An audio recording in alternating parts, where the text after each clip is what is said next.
السلام علیکم ورحمۃ اللہ وبرکاتہ۔ الحمد للہ الذی خلق السماوات والارض والصلاة والسلام علی سید المرسلین محمد وآلہ وصحبہ اجمعین، اما بعد۔ حاضرین و ناظرین،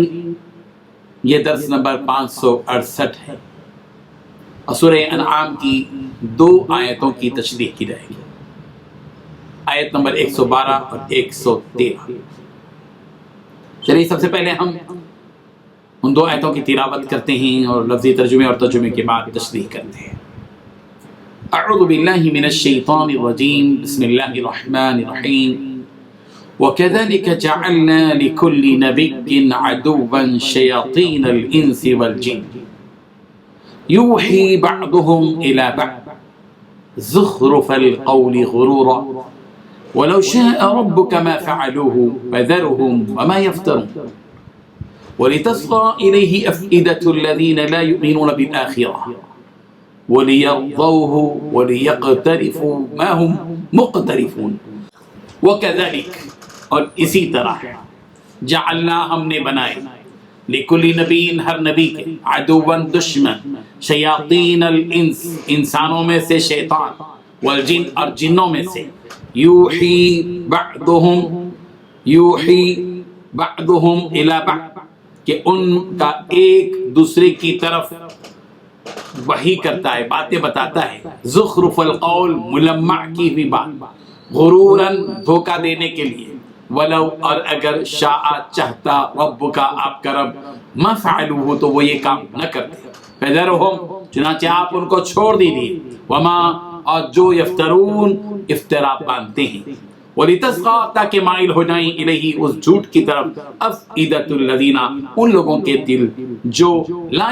یؤمنون، ایمان نہیں لاتے، بالآخرہ، آخرت پر، وَلِيَرْضَوْهُ، اور تاکہ وہ راضی ہوں اس جھوٹ سے، وَلِيَقْتَرِفُوا، اور تاکہ کرتے رہیں برے کام، ما ہم، جو وہ مقترفون کر رہے ہیں۔ ترجمہ ہے، اور اسی طرح ہم نے شیطان سیرت انسانوں اور جنوں کو ہر پیغمبر کا دشمن بنا دیا تھا۔ وہ دھوکہ دینے کے لیے ایک دوسرے کے دل میں طمع کی ہوئی، یعنی ملمع کی ہوئی باتیں ڈالتے رہتے تھے، اور اگر تمہارا پروردگار چاہتا تو وہ ایسا نہ کرتا۔ سو ان کو اور جو کچھ افترا کرتے ہیں اسے چھوڑ دو۔ اور وہ ایسے کام اس لیے بھی کرتے تھے کہ جو لوگ آخرت پر ایمان نہیں رکھتے، ان کے دل ان کی باتوں پر مائل ہوں اور وہ انہیں پسند کریں، اور جو کام وہ کرتے تھے وہی کرنے لگے۔ ان 2 آیتوں میں 5 باتیں بتائی گئی۔ پہلی بات، اور اسی طرح ہم نے ہر نبی کے لیے کوئی نہ کوئی دشمن پیدا کیا تھا، یعنی انسانوں اور جنات میں سے شیطان قسم کے لوگ۔ دوسری بات، جو دھوکہ دینے کی خاطر ایک دوسرے کو بڑی چکنی چپڑی باتیں سکھاتے رہتے تھے۔ تیسری بات، اور اگر اللہ چاہتا تو وہ ایسا نہ کرتا۔ چوتھی بات، لہذا ان کو اور ان باتوں کو جو وہ جھوٹ بناتے ہیں چھوڑ دیجیے۔ پانچویں بات، اور تاکہ جو لوگ آخرت پر یقین نہیں رکھتے ان کے دل ان باتوں کی طرف خوب مائل ہو جائیں اور وہ ان میں مگن رہیں اور ساری وہ حرکتیں کریں جو وہ کرنے والے تھے۔ بزرگان محترم، اللہ تعالیٰ نے جتنے بھی پیغمبروں کو اس دنیا میں بھیجا، ان نبیوں کے زمانے میں کچھ مخالفین بھی پیدا ہوئے، جھٹلانے والے، انکار کرنے والے، نبیوں کا مذاق اڑانے والے، جیسے کہ آیت میں وَلَقَدِ اسْتُهْزِئَ بِرُسُلٍ مِّن قَبْلِكُمْ، پیغمبر آپ سے پہلے بہت سے رسولوں کا مذاق اڑایا گیا، مذاق کرنے والے، انکار کرنے والے، طرح طرح کی باتیں نبیوں کے خلاف کرنے والے دشمن ہر نبی کے پیدا کیے گئے۔ آپ جانتے ہیں کہ حضرت ابراہیم علیہ السلام اس دنیا میں تشریف لائے، نمرود دشمن بن کر کھڑا ہوا، حضرت موسیٰ علیہ السلام تھے، دشمن فرعون بن کر کھڑا ہوا۔ ہر زمانے کے اندر یہ بات رہی، مختلف قوموں کی طرف مختلف پیغمبروں کو بھیجا گیا اور مختلف قوموں کے لیے بھیجے گئے پیغمبروں کے مخالف ان کے دشمن پیدا ہوئے، جنہوں نے ہر طرح کی تدبیریں نبیوں کے خلاف کی۔ یہ بات نبی کریم حضرت محمد رسول اللہ صلی اللہ علیہ وسلم کی تسلی کے لیے کہی جا رہی ہے کہ پیغمبر، اگر آج مکے کے مشرکین یہ بڑے بڑے لوگ جہلا، ابو جہل جیسے لوگ، ابو لہب جیسے لوگ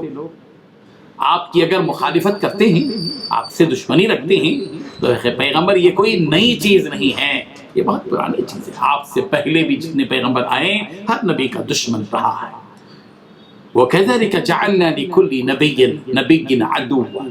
شَيَاطِينَ الْإِنسِ وَالْجِنِّ، اسی طریقے سے ہم نے بنایا ہر نبی کے لیے دشمن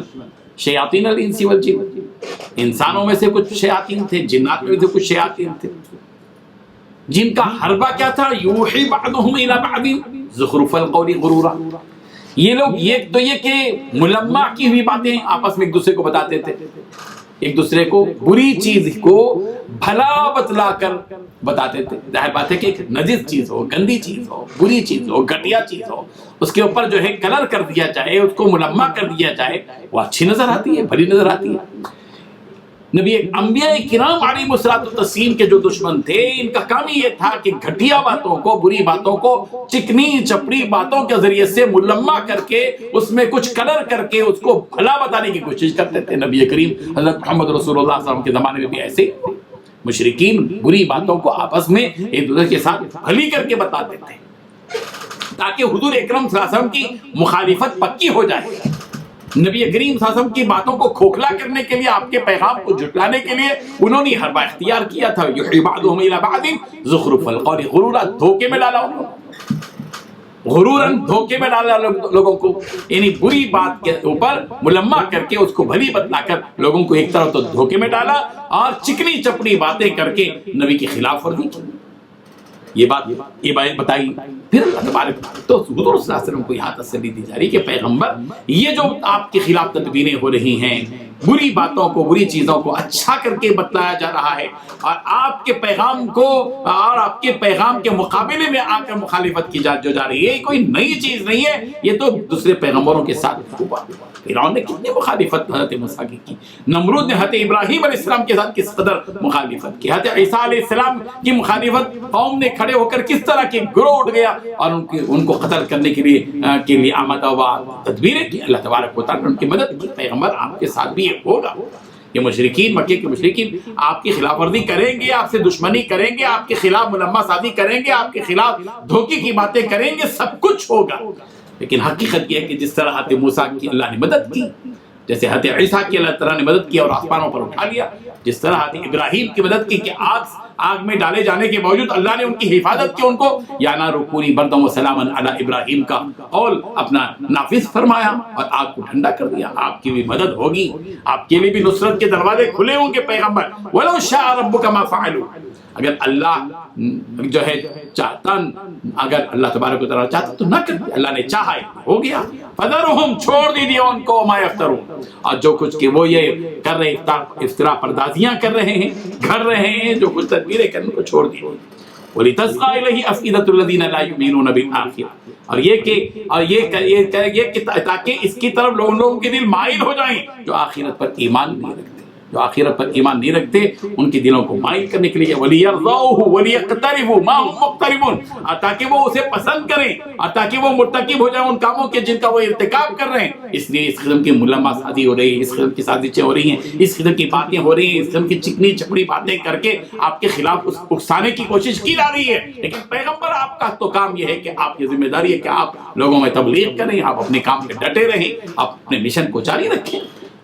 زندگی کے اندر یہ حالات ہر ایک کے ساتھ آ سکتے ہیں، قیامت تک کے مسلمانوں کے لیے بھی اس میں سبق ہے کہ آج ہم اپنے دین پر قائم ہیں، ہماری مخالفت کے لیے بھی تو طوفان کھڑا ہو رہا ہے، ہمارے سامنے بھی تو مخالفت کی جو آندھیاں آ رہی ہیں، جو سیلاب آ رہا ہے، ہم سب کو ڈٹے رہنا چاہیے اور بری چیز کو برا سمجھنا چاہیے۔ ہو سکتا ہے کہ یہ بری چیزوں کو اچھا کر کے ہمارے سامنے بتلائیں اور کہیں ہم راغب نہ ہو جائیں۔ ہمیں اپنے دین و ایمان پر قائم رہنا ہے، ہمارے لیے اللہ کی یہ کتاب کافی ہے، ہمارے لیے نبی کریم حضرت محمد رسول اللہ صلی اللہ علیہ وسلم کا اسوہ کافی ہے، ہم اسی پر ڈٹے رہیں گے، اسی پر جمے رہیں گے اور اسی پر ہم سب کو مرنا ہے۔ اللہ تعالی ہم سب کے اندر قوت ارادی پیدا فرمائے، ہمارے اندر عزم بالجزم پیدا فرمائے، ہمارے اندر وہ توکل وہ کی کیفیت پیدا فرمائے جس کی ایمان کی حفاظت کے لیے ضروری ہے۔ اللہ تعالی عمل کی توفیق عطا فرمائے۔ وآخر دعوانا ان الحمد للہ رب العالمین۔ لا الہ الا اللہ۔